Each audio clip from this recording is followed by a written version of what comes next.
Hi, I'm Joseph Rose, the author of Grant Under Fire, and I'm speaking tonight at the Milwaukee Civil War Roundtable at the beautiful Wisconsin Club on May 10th, 2018. And I'm going to give a speech all about General Grant and why he's not really the general that people think he is. His reputation is far outseeds what he actually did during the war. And his character also was somewhat deficient. So it might be interesting tonight as a talk, and if you're interested in the book, it's available on Amazon and on my website at grantunderfire.com. Thanks very much. I pledge allegiance to the flag of the United States of America and to the republic for which it stands, one nation, under God, indivisible, with liberty and justice for all. For my pledge of allegiance. Next we have Mr. Frank Grisler, who will introduce our speaker. I told our speaker he's kind of like, doesn't like Grant so much. I said we will have bodyguards and escorts at the end of the meeting in case anything goes wrong. So.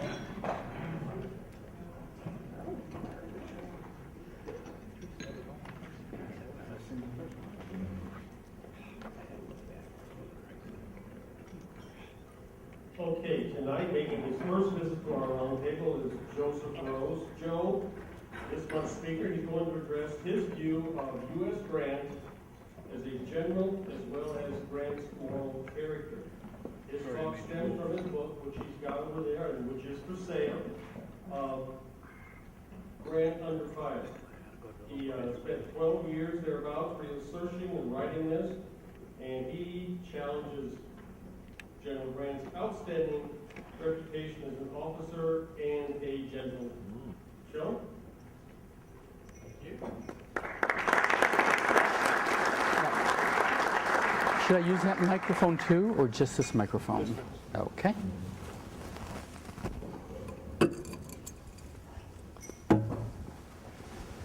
Good evening. Not only is this a beautiful location in which to give a speech, but I just came back 2 days ago from proposing to my now fiancée. So the only thing that makes it remarkable is that she's a Wisconsin woman.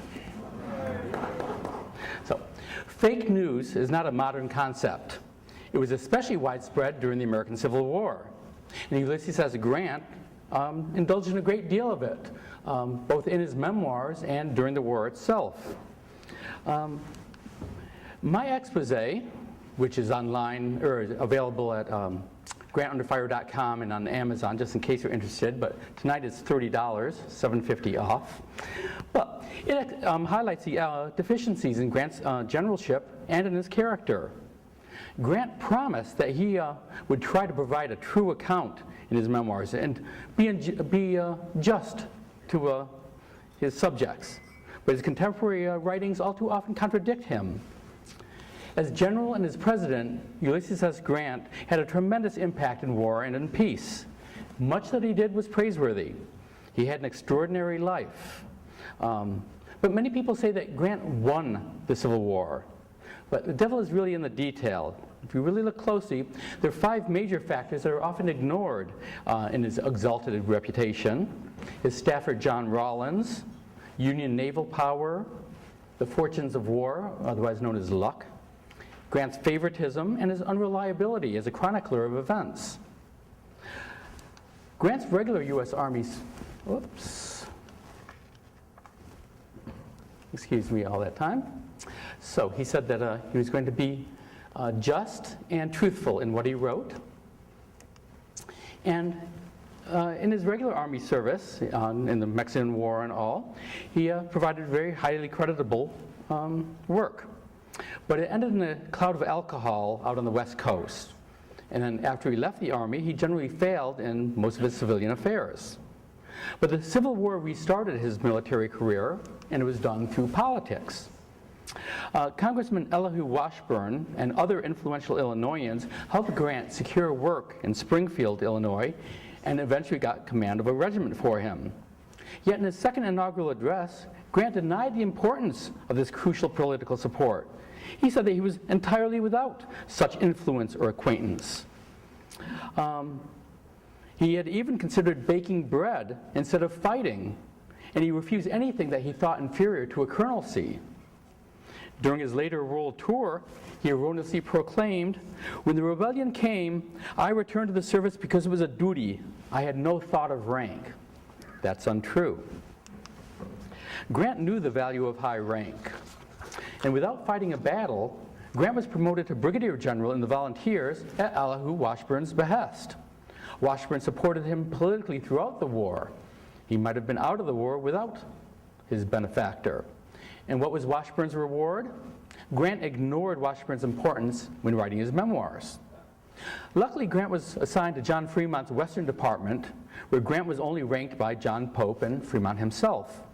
If Grant had been assigned to the Army of the Potomac, 10 new brigadiers and several new major generals would have ranked him.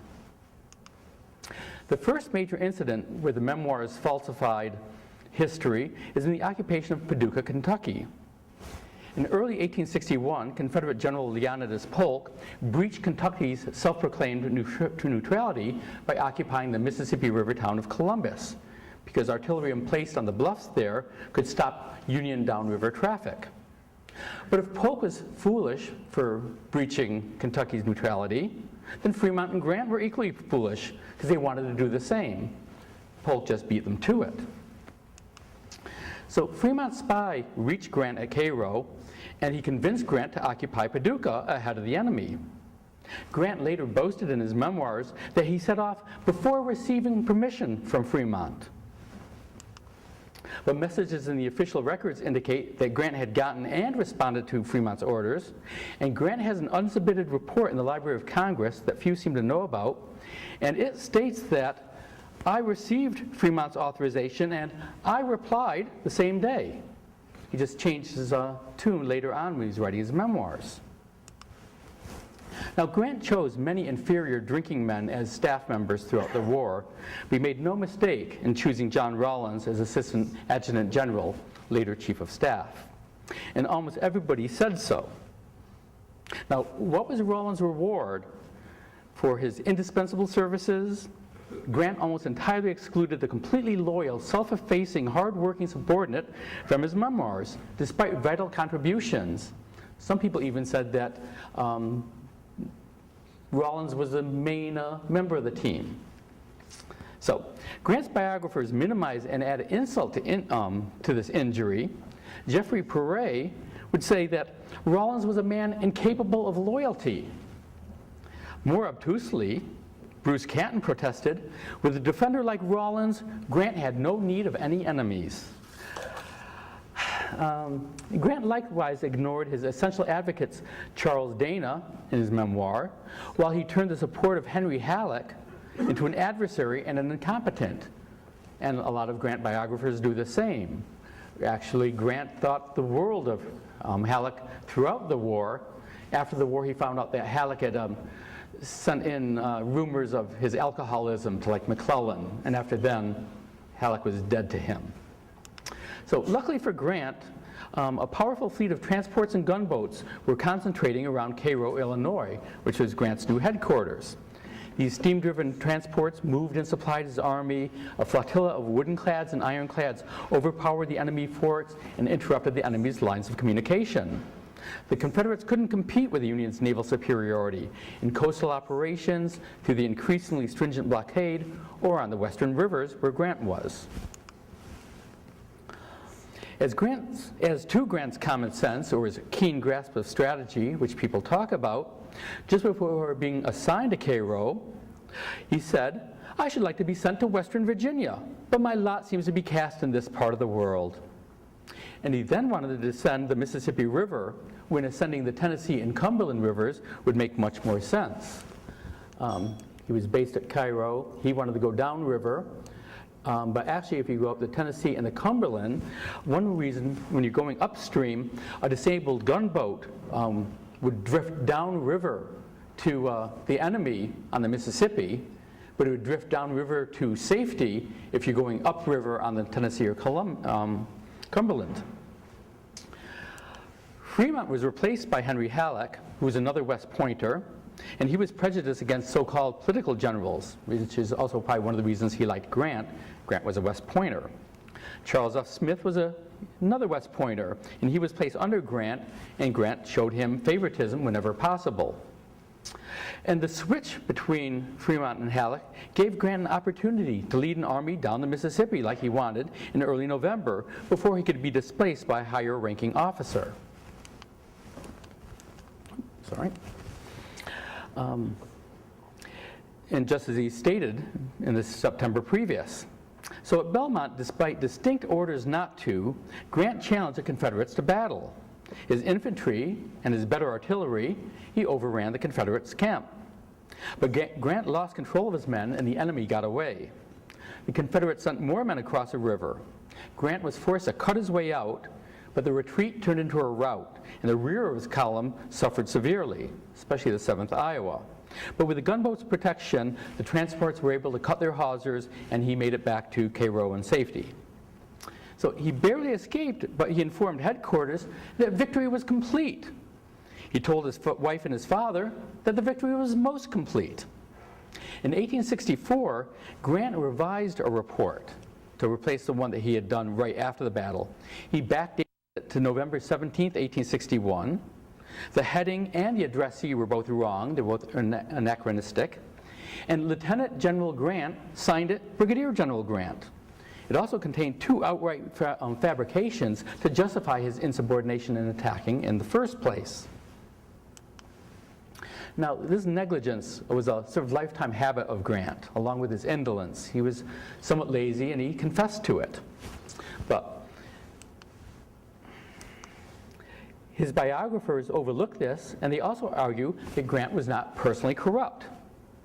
In Cairo, 2 ringleaders under him led a regime of fraud. His assistant quartermaster, Reuben Hatch, was brother of one of those influential politicians that helped Grant get his colonelcy, and George Washington Graham, who was Grant's Commodore of riverboats. Their swindles encompassed just about everything: bread and lumber, cordwood, shingles, ice, coal, oats, hay, and the riverboats. Grant admitted these great abuses, but he stalled Hatch's court-martial. Then Secretary of War Stanton sent an eminent committee, and they found gross fraud.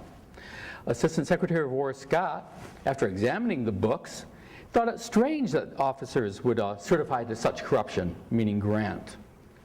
So a new man arrived, William Counts. He replaced Graham. He started investigating the contracts, especially the boats.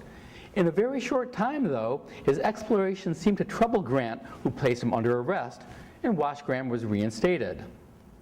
Grant's delay let politicians convince Lincoln to handpick 3 auditors of the books at Cairo, and included Charles Dana, who soon became Grant's fervent supporter.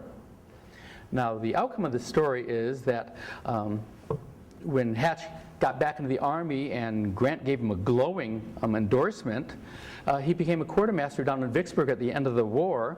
He overloaded the steamboat Sultana, which had all the prisoners of war that had been released from the southern camps. The overloaded transport headed up the Mississippi, it blew up, and the death toll was around 16 to 1,800, which equaled just about the costs of Shiloh on the Union side. So Grant's favoritism really had its costs.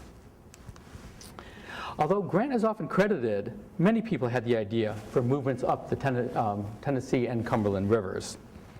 And Henry Halleck was not unsupportive of the movement, like Grant tried to make out. Naval officer Andrew Foote, who was in charge of the gunboats, he was in favor.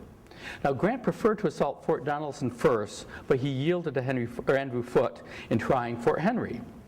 The gunboats alone captured the fort because Grant did not heed Foote's advice to start earlier, and they started too late when the gunboats had already taken the fort. The garrison escaped. Grant covered that up, but many people applaud Grant alone for the victory. They say, oh yes, he won the battles of Fort Henry and Donelson, when really it was the Navy. He had very little to do with it on a tactical matter. Now at Fort Donelson, Grant didn't know how many Confederates were there or who their commander was, even though he said he did in his memoirs. But Grant aggressively led his army over to Fort Donelson, which turned out to be a very good idea. It was well done. But then he pushed Andrew Foote into a premature naval attack, hoping it would do the same at Fort Henry. The naval attack failed. The Confederates knocked out several of Foote's ironclads. So the next morning, Grant went down to visit the injured Foote, but he was incommunicado for almost 6 hours or more, and he left no orders for his subordinates but to maintain their positions. The Confederates led a surprise breakthrough assault, the green lines coming in the bottom, pushing McClernand out of the way. And if it wasn't for the insubordination twice of Lew Wallace, first sending Cruft's brigade to support McClernand, and then leading the rest of his division to stop the Confederates, it could have been a much different affair. So Lew Wallace was really one of the heroes of the battle. But Foote and Wallace really share in the credit for what turned out to be a victory, because Grant got back on the field late, and he ordered both McClernand, Wallace, and General Smith to attack. And that put the Confederates in an untenable position. So Halleck pushed Grant's major generalcy, and that placed Grant very high up the rankings in the Union officers. But after the battle was won, Halleck became annoyed with Grant because his undisciplined army was plundering the fort, and captured Confederates escaped, sometimes just walking through the lines. Grant left his army, furthermore, and he went to visit Nashville, supposedly to talk to Don Carlos Buell, the adjoining department commander.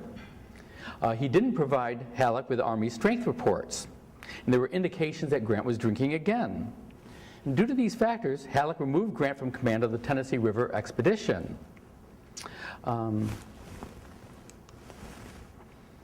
So John McClernand, Charles Smith, and Lew Wallace were all promoted to Major General after this victory, and they would largely figure in this next advance.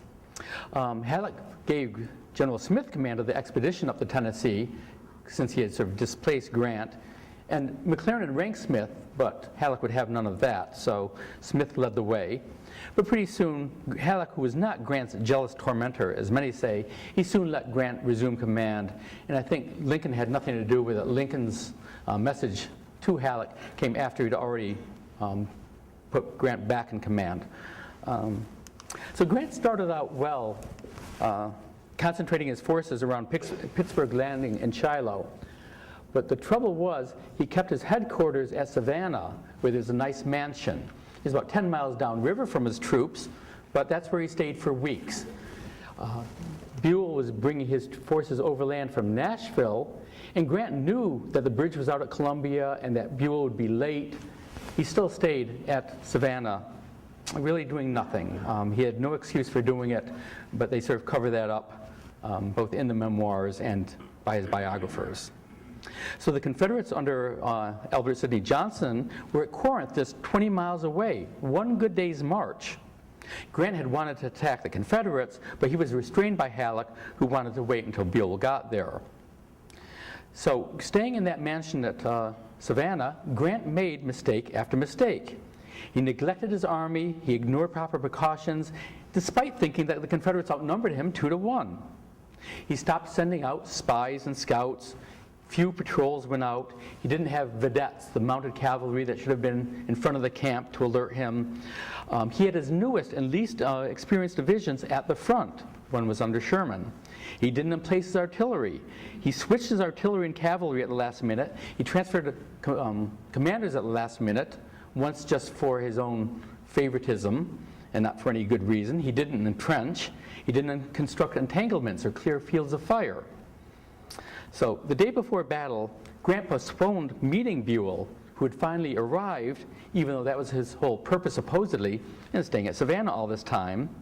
And he refused to forward one of Buell's divisions toward Shiloh, even though Nelson, the division commander, wanted to get there because Nelson figured they were vulnerable.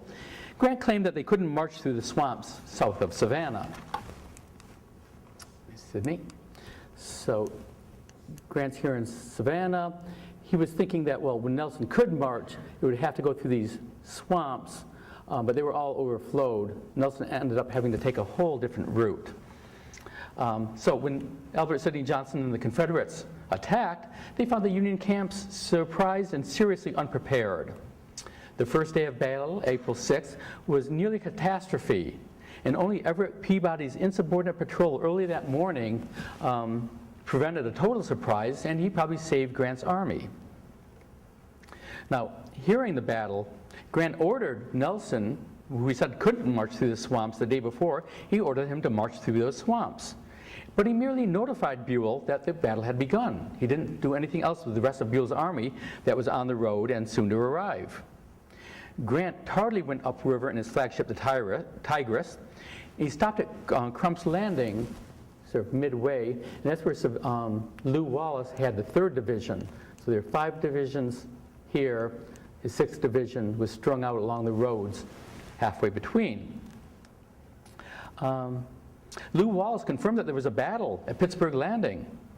Grant directed him only to be ready to march in any direction. That's it. A boat came down from Pittsburgh Landing and met Grant on the way up. Grant heard the news that there was a battle, definitely, but did he send the Warner downriver to Lew Wallace to get him to start marching? No. Did he send the Warner further downriver to Buell to let Buell know there was a battle going on, that he should have his whole army come up as soon as possible? No. When Grant arrived at Pittsburgh Landing, where all the boats were, there were no boats for Buell down at Savannah. Did he send any boats down to Buell? No, didn't do that for hours. I think Grant was trying to keep Buell out of the battle. He wanted all the glory for himself, apparently. I said in my book that Grant arrived at 9 o'clock. The battle started around 5 in the morning. Actually, there's a ship's log at Shiloh that says that Grant actually arrived around 9:30, even later than every biographer says. So when he arrived, he claimed that he immediately sent the Tigress back down to Lew Wallace with instructions to march. But that's probably not true. He probably went off to Sherman's camp first and found out how bad things were. And again, he sent no boats to Savannah until the last minute. So Lew Wallace was directed to the right of the army, which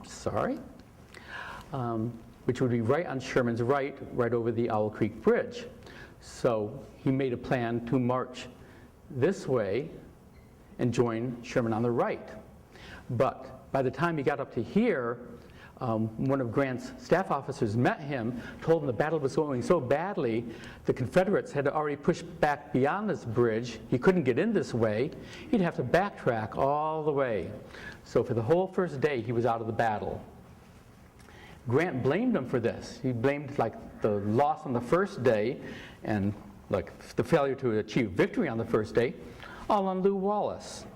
But he was not really a good scapegoat for surprise and near defeat, because everybody else basically mentioned that Lew Wallace was supposed to go to the right.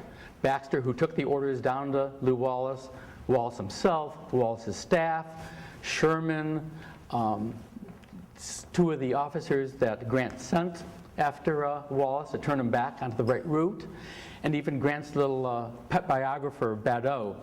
They all said he was supposed to go to Sherman's right. So when Grant said in his memoirs that, oh, that's not where I wanted him to go, or that's not where he should have been, and he made a mistake in doing so, that's all wrong. He was just looking for a scapegoat, and he got one. He found another scapegoat that day in Prentiss. Prentiss was in the hornet's nest, and Grant told him first thing to hold at all hazards. Late in the day, when the units on both of Prentiss's flanks were falling back, and Grant should have ordered Prentiss back at this time, Prentiss sent back to the landing and said, what should I do? Grant told him to hold on. He held, and he was captured with 2,200 men of his in the next division over. But what does Grant say? He says, in one of the backward moves, leaving his flanks exposed, and this enabled the enemy to capture Prentiss with about 2,200 of his officers and men. Actually, it was Grant's fault that this happened. Grant also lied in his memoirs about what else he did that day. He said, during the whole of Sunday, I was continuously engaged in passing from one part of the field to another, giving directions to division commanders. Well, Hurlburt said, I saw him once, got no orders. Sherman said he saw him once up front, once toward the back rear line, no orders mentioned. McClellan said, I didn't even see him. William Henry Wallace died during the action, or was mortally wounded during the action, so we don't know for sure what happened with him. and Prentiss got the 2 orders, both to hold on. So that really was the extent of Grant's major doings that day, and he seemed to give no orders to even at the brigade level. He ordered some regiments around, and that was about it. But on April 7th, Grant was reinforced by both Lew Wallace, who had arrived in the evening, and he was joined by 3 of Buell's divisions, with the 4th arriving at the very end. But Grant never took command over Buell and his army, even though he was authorized by Halleck to do so. So when people say that Grant won the Battle of Shiloh, that's really untrue. Grant and Buell won it, if anybody did. Buell's men did probably more than half the fighting on the second day. And there's no reason to give Grant total credit. They forced the enemy to retreat back to Corinth, and later Grant even forgot that all of Buell's divisions except Nelson's were even in the fight. He basically ignored the fact that he didn't know that 2 other of Buell's divisions were on the field and fighting. So Grant claimed the victory, and as to the talk of a surprise here, he said, in quotes, "Nothing could be more false. If the enemy had sent us word when and where they would attack us, we could not have been better prepared." That's about one of the baldest lies in Civil War history. Luckily, all of his divisions performed well. Grant ignored the other division commanders, but he praised the wounded Sherman. Sherman had a buckshot wound in his finger, and Grant called that a severe wound. Sherman was really responsible for part of the surprise and the lack of preparations, because Grant made him the sort of de facto commander because he was downriver at Savannah, even though McClernand for a good part of the time outranked Sherman. But McClernand didn't even raise a fuss about it. But he's always talked about as being the political general who was no good and always out for his own glory.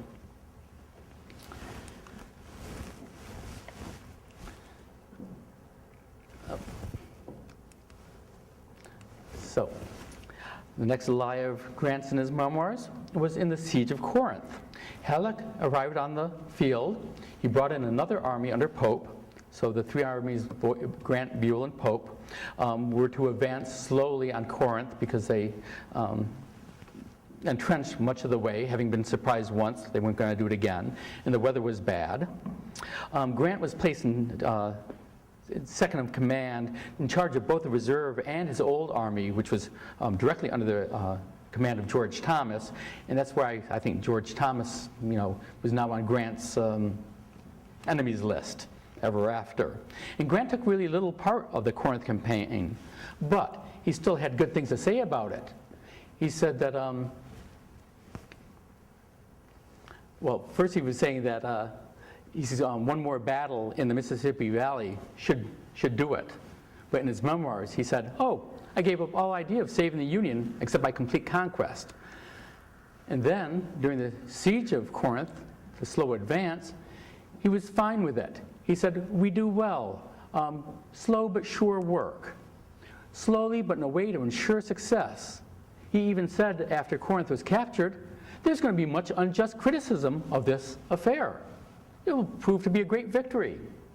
But what does he say in his personal memoirs?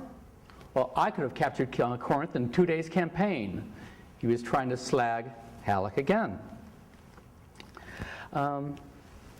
And he sort of did it again at Iuka.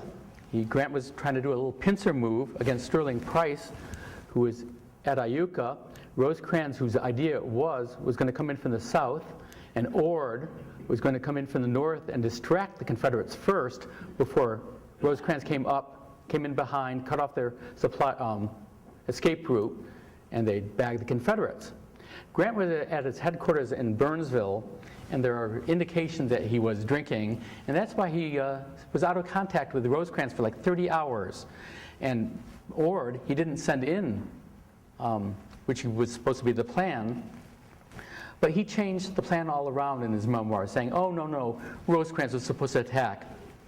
And in his very first after-battle report, he said, Rosecrans did a great job. I can't speak too highly of the energy and skill. But then Rosecrans was getting a little credit for that battle and the next battle of Corinth, and some people were talking about Grant's drinking. So what did Grant do? And a month later, oh, it was General Hamilton who did the fighting. Rosecrans really wasn't part of it. Okay, that's still not enough. In his memoirs, Grant said Rosecrans was basically badly beaten. He turned a Union victory into a defeat just so we could make Rosecrans look bad. At Vicksburg, he did a little bit better, as everybody knows. But favoritism under him and Halleck, they surreptitiously excluded McClernand, who Lincoln specifically chose as commander of a Mississippi River expedition so that Sherman could abscond with the men and the boats. So McClernand was up in Illinois raising troops, and he wasn't alerted to the fact that Sherman was going to take his men from Memphis and go all the way down river and try to attack the Confederates just above Vicksburg. Sherman failed miserably. Sherman was not the great general that Grant said he was. At the same time, Grant was coming down, number one, on an overland campaign. Confederate cavalry got behind him at Holly Springs, burned his depot. He had to retreat. He blamed it all on the depot commander. It was really partly, if not mostly, Grant's fault for allowing this to happen. But he found a scapegoat so he wouldn't have to take the blame. So after McClernand arrived on the scene, he took the troops back upriver in the boats, and in fact attacked the Confederates at Fort Hinman and captured about 5,000 of them. Grant's first reaction to this was, oh, that's a wild goose chase. Then Sherman said, oh, no, that was my idea. It wasn't, or it was his and McClernand's idea. But Sherman tried to take credit for it, saying, oh, that was me doing it. And then after that, Grant thought, oh, it was a great idea. As long as Sherman said he did it, then it was, a victory. Otherwise, it was Halleck. He wanted nothing to do with it. So then, trying to take Vicksburg, Grant tried all these different schemes. The little canal in front of Vicksburg, he picked up on again. It wasn't Lincoln's doing, like some people try to blame, but just bad engineering. He spread his resources too thin. The canal was a failure. He tried to send General McPherson to open up another canal, another engineering failure. He sent a staff member up to break a levee. And then he said, oh, well, now that the levee's broken, maybe I'll try to go down all the way and turn that into something good. But he was late. He sent in too few troops. He had spread his resources too thin again. That failed. He and Porter decided to send the gunboats up through a backwater route to help save these troops. And that was a failure, too. Finally, there's one more canal, the Duckport Canal, cutting a wider loop around the Mississippi, another engineering failure. One of the great factors that benefited Grant's overland Vicksburg campaign was the sending of Grierson's cavalry behind the Confederates. They ended up down in Baton Rouge. Now, if he had sent them 2 months earlier like he wanted to, it might not have had much effect at all on Confederates. It just so happened that it turned out serendipitously that it occurred just as he was crossing the Mississippi below Vicksburg, and while he was crossing, Grierson was behind the Confederates, sending Pemberton into a real tizzy. So Pemberton's raid was a great success, and Hurlburt had said, well, Grant, when do you want me to send Grierson? What's the best time to do it for your operations? Grant said, it doesn't matter, send him anytime. So Grant got a great piece of luck out of that. He ended up doing very well in his little overland campaign, got up to Vicksburg. His siege work wasn't very good. He had like 2 failed attacks, but in general, he did a good job, and the Confederates surrendered, and it was a huge victory for the Union. But if you look at his total operations in that campaign, he really wasn't this, wonderful strategist or tactician that many people say. And Grant had to lie a little bit more about how this whole thing occurred. He first had to say that his other schemes to get around Vicksburg, they were just like play. He wasn't really meaning it. But actually, he said, the Lake Providence under McPherson was the most practicable. And then he said that he made calculation up and down the Yazoo Pass and down the Steeles Bayou route. He had put much stock in these things. But then in his memoirs, he said something completely different. I never felt great confidence that these would prove successful. He even said, there's nothing left for me to do except to attack Haynes Bluff, which is where Sherman came to grief, which would be a foolish place to attack. He denied ever wanting to attack there, but this was his last gasp until he was basically forced into... and then he lied about saying that he had in contemplation the whole winter this movement. No, he didn't. I mean, just by saying that, he can think of nothing else besides attacking Haynes shows that he had no other ideas about going down south and crossing the river below Vicksburg. So that was also advocated by John McClernand and by Rawlins. They should probably get some of the credit for it, but never do. So there's another controversy around Grant during the Vicksburg campaign, and that was a Satarsha incident, which was Grant's alcoholic binge on the Yazoo River. And a strong supporter, a pet reporter of Grant, Sylvanus Cadwallader, described Grant as drinking heavily. He was stupid in speech and staggering in gait, although he was sober by morning. But then he got drunk again the next day. Grant's protege, James Wilson, the one who broke the levee up earlier, he wrote in his diary that General G was intoxicated that day. Charles Dana, who was a supporter of him, wrote after the war. He sort of broke with Grant politically, but he declared that Cadwallader wasn't on the trip, but he still said that Grant got as stupidly drunk as the immortal nature of man would allow.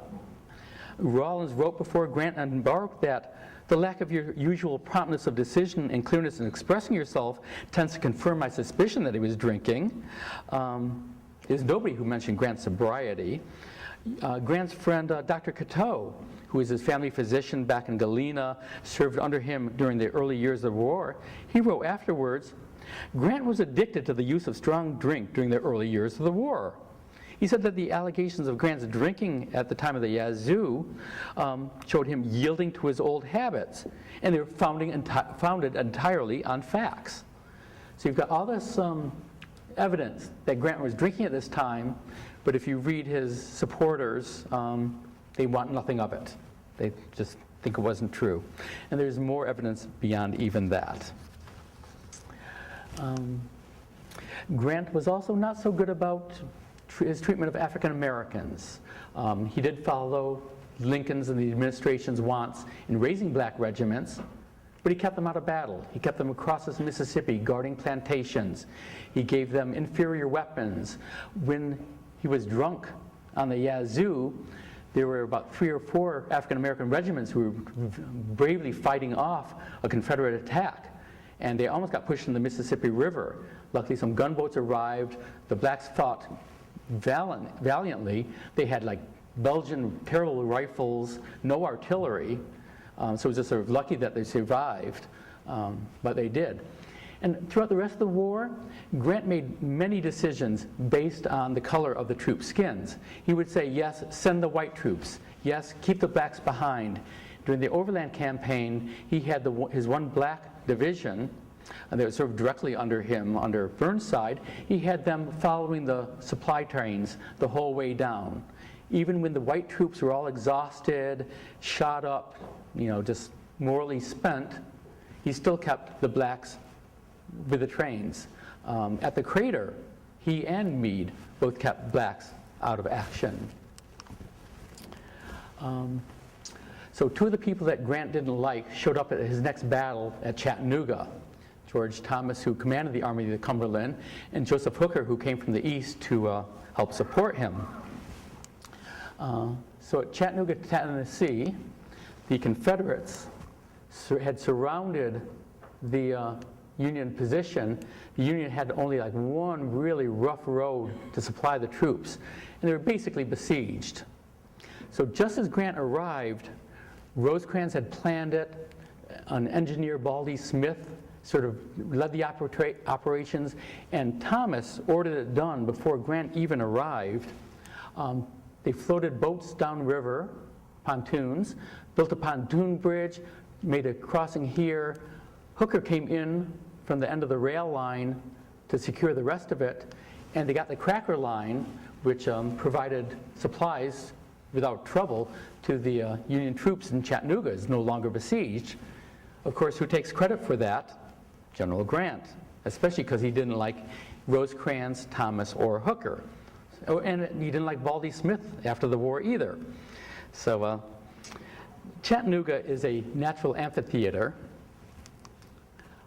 So this is Grant's writings. At the time, Thomas had set it on foot before his arrival.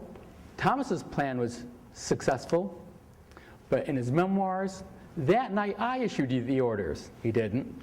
He said, having got the Army of the Cumberland in a comfortable position, I was the one who did that. So then the battle comes up, and the Confederates are on high ground on Missionary Ridge, about 300 feet high, 400 feet high, and on Lookout Mountain, which was like 3 times as high. And Grant's plan was to send Sherman, hidden in these little valleys back here, over a pontoon bridge that he built that morning, and using a boat also, to swing around to the end of the bridge and just come right down the ridge, sweeping the Confederates who are in front of the ridge and on the ridge. And 2 of Thomas's divisions were also supposed to cross a creek and hit the ridge and go along the front of it to help Sherman do that. Grant said after the battle, oh yes, well, he said in his memoirs, that's what I intended to do. Like, you know, they followed my plans exactly. Well, not really. Hooker, who was in the valley, Grant was trying to keep out of the action. He had no use for Hooker. But luckily, one of Sherman's divisions got stranded when this bridge broke here. So Hooker, with Thomas's agreement, took the, in the battle above the clouds, he took the point of Lookout Mountain, and the Confederates had to retreat. So that wasn't part of Grant's plan. Grant said, oh, my plan was for Hooker to go all the way up to Rossville Gap here. And when he did that and Sherman was up there, I was going to send Thomas right up the middle and take the ridge. That's all a lie. He had only really wanted Sherman to go down here and get all the glory. But with Lookout Mountain taken, Thomas thought it would be a good idea to send Hooker all the rest of the way. In fact, Thomas wanted to do a little a swinging gate here and swing right up the Confederates from the south. Exactly opposite of what Grant's plan was. So Sherman kept attacking the next day, didn't get anywhere. Sherman tactically was not a great general whatsoever. Hooker was held up with his bridge here, so he was a little late in doing what Thomas wanted him to do, but eventually he got to Rossville. Grant, sitting back here at the headquarters on Orchard Knob, wanted Thomas to advance 2 divisions and just take the enemy's rifle pits at the bottom of the ridge and just stay there, which is a really foolish idea, to stay 300 feet below the enemy on the top of the ridge who would cannon up there and could shoot down at you. You were just shooting fish in a barrel or even sardines in a can. It would have been that bad. And that's all his plan was, relieve a little pressure off Sherman by having your troops advance. Somehow, Thomas delayed an hour, and they castigate him for it, but it was probably well that he did. And after the end of the hour, 4 divisions of Thomas advanced. Thomas, I think, had wanted the other 2 divisions attached, but there's nothing written down about it. These 4 divisions attacked almost simultaneously. The 2 in front, Wood's and Sheridan's, were a little in advance. Wood was the first one up on the ridge. Once he got there, it was just a miraculous assault. Confederates made a whole bunch of mistakes, but Wood got up there first. He was able to clear some of the way for Sheridan to get up there. Pretty soon, 4 divisions had made it up the ridge. The Confederates are in wild retreat, and Hooker has 3 divisions, one behind the ridge, one on the ridge, one in front of the ridge. And the one behind the ridge especially was there first, so it was able to bag a lot of prisoners here. The battle was nothing like Grant thought. Instead of Sherman winning it from the top, it was won by Thomas and Hooker down on the bottom in the middle. Completely what Grant wasn't expecting. But Grant's orders before the battle were for Sherman to, do all the work. But then when he wrote his memoirs, completely opposite. My recollection is that the orders were as fought. And the Army of the Cumberland was to assault the center, and Hooker was to go to Rossville. Pure figments of his imagination.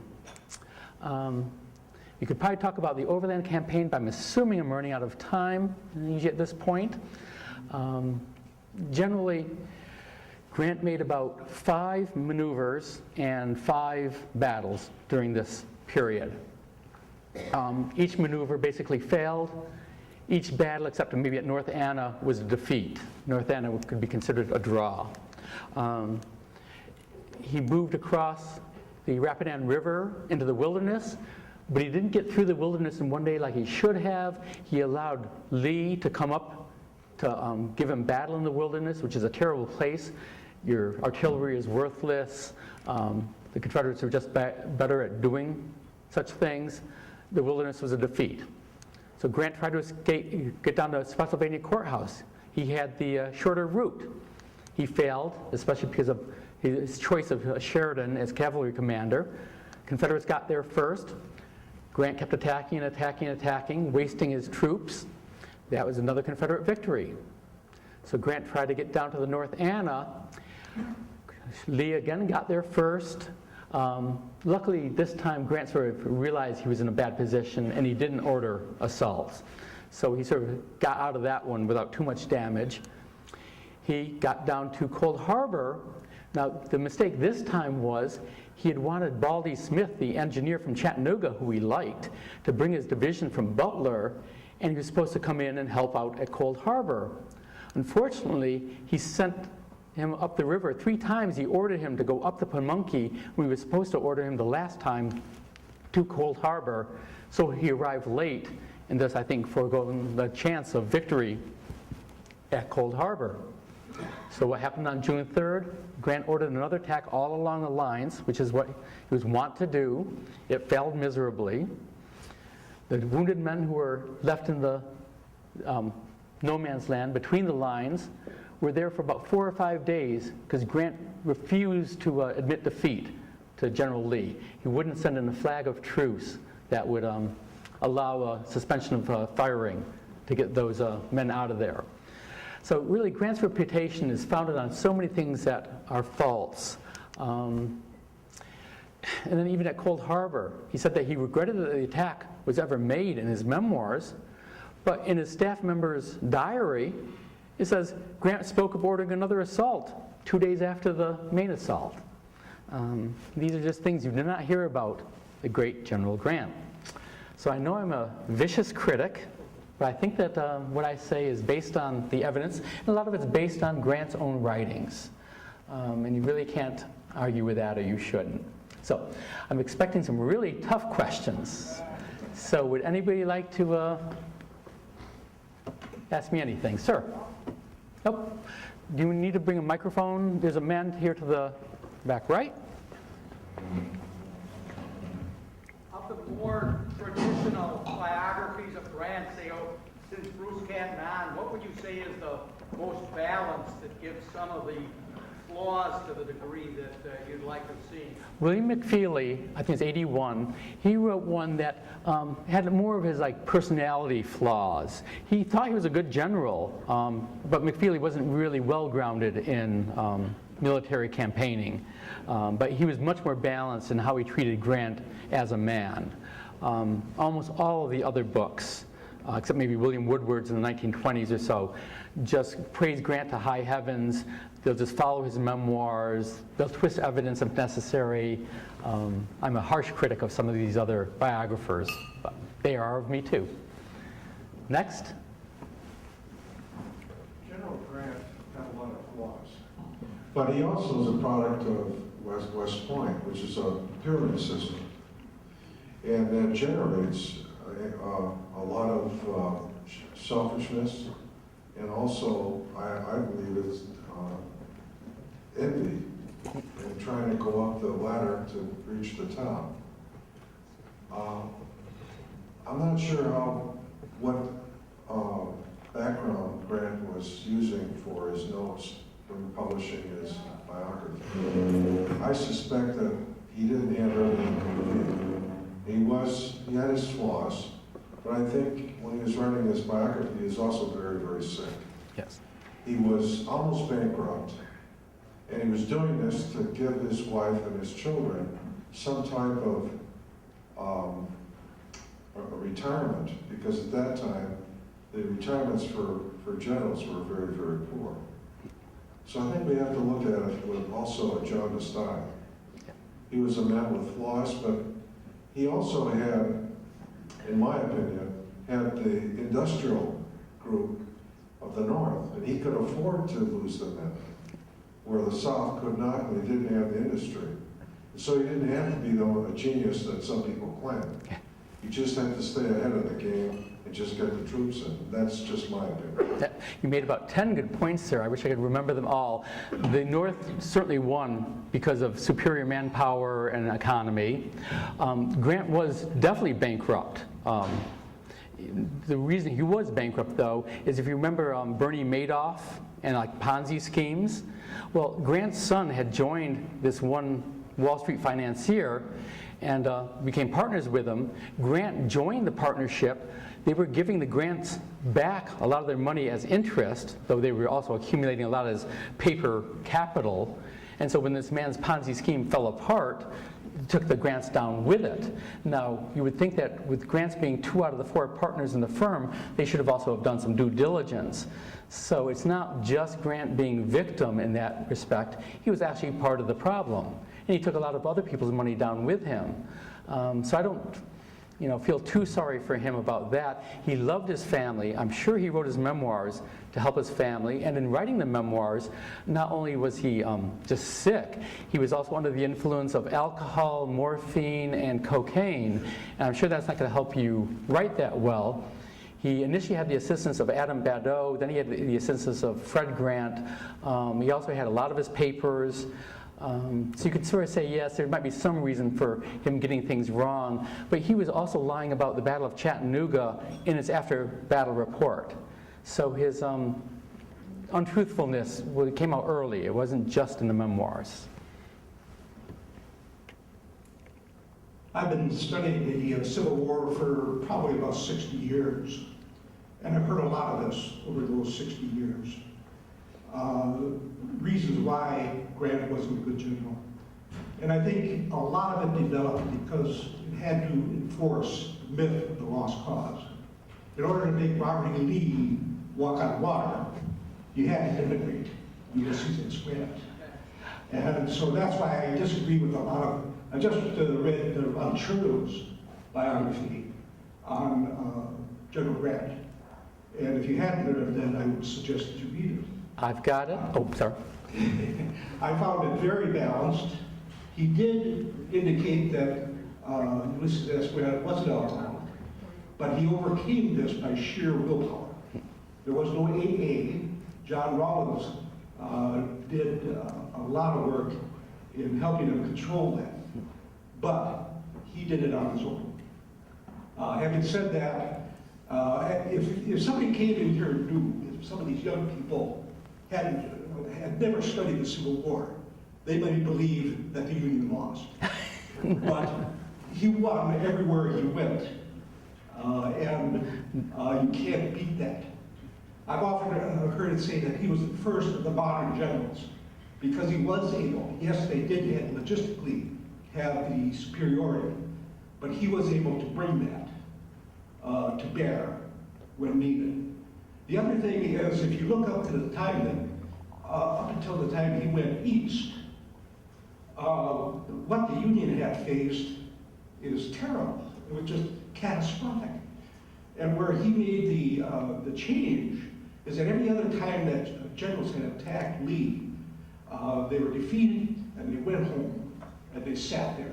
They licked their wounds and then they tried again. He constantly flanked Lee down to Petersburg. And yes, it was a siege. It previewed the First World War because that's where war was going. But having said that, I believe that he doesn't need or deserve this denigration. He definitely had some good qualities. He was very persistent. He was aggressive, which can be often good, and sometimes it can be overdone. But really the battle ended in attrition. That's why the Confederates lost. They just basically ran out of men and troops and supplies and food and everything else. So the war was really won by all of the Union. I mean, the Battle of Chickamauga took more Confederates out of action than it did Union men, even though it was a Union defeat. So in a war of attrition, you could sort of say that Chickamauga was a victory, and far more than victories like Antietam or Shiloh that cost more Union troops than Confederates. I think that if you really though look at the details, you find that Grant's really not this great general. If you look at his tactics, even his own supporters say he wasn't a great tactician. And when you talk about the lost cause, Grant's got, I think it's hundreds of biographies. It's well more than 100.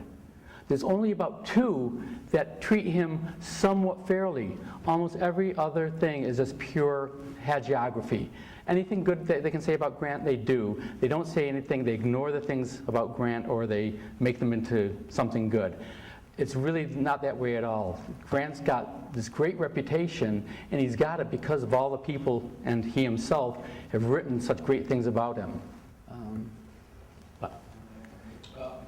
If you want to have any more questions tonight, you're going to ask Mr. Rose after the meeting. I'm sure he's going to be around to sell his books, correct? I will. Yes. The one thing I want to say, in terms of Civil War history, who was the individual that his thoughts and his ideas and how he actually looked at his generals and made decisions was Abraham Lincoln.